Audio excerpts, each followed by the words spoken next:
चाहे जितना दुख पड़े प्यारे, किसी से मत कहो, किसी से मत, चुपचाप मौन होकर सह जाओ। तुम्हारा स्वामी विधान करके तुम्हें दुख भेजा है तो बहुत बड़ा उसमें कोई सुख है।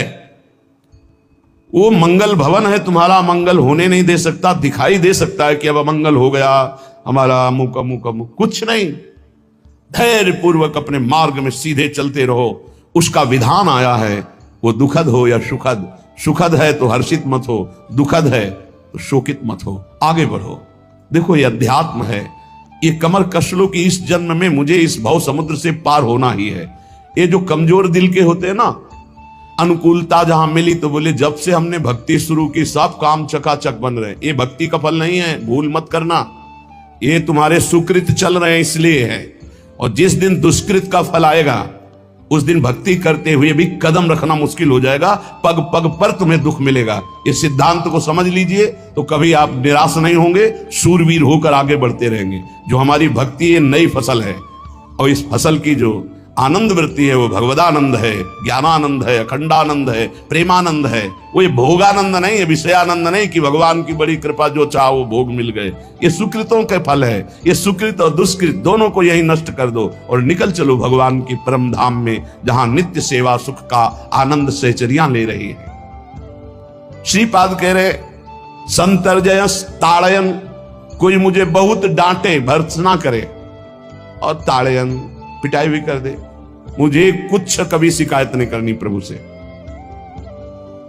देख रहे हैं ना, वो उन्होंने विधान किया है ना कि इसको पीटो, तो हम चुपचाप पीट लेंगे, किसी से नहीं कहना।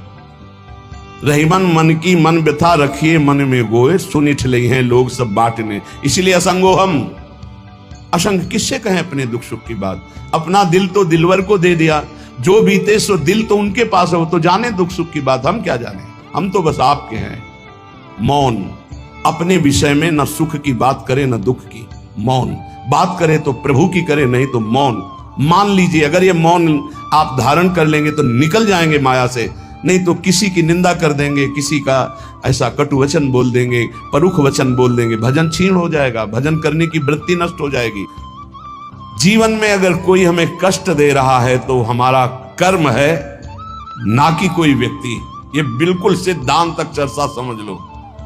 वही व्यक्ति जो मुझे द्वेष करता, वही व्यक्ति जो मुझे कष्ट और दंड देता, वही व्यक्ति प्रणाम करके छाती से लगाकर आंसुओं की धारा से अभिषिक्त किया, तो वो व्यक्ति था या कर्म?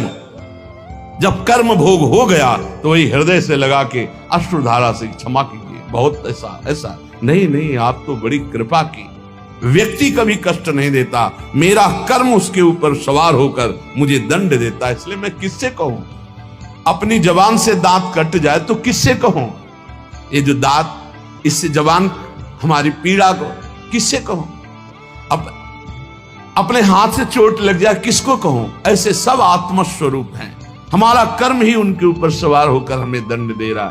इसलिए भाई श्रीपाद का सिद्धांत जो कह रहे कि अगर भगवत प्रेम प्राप्त करना है तो मुंह बंद।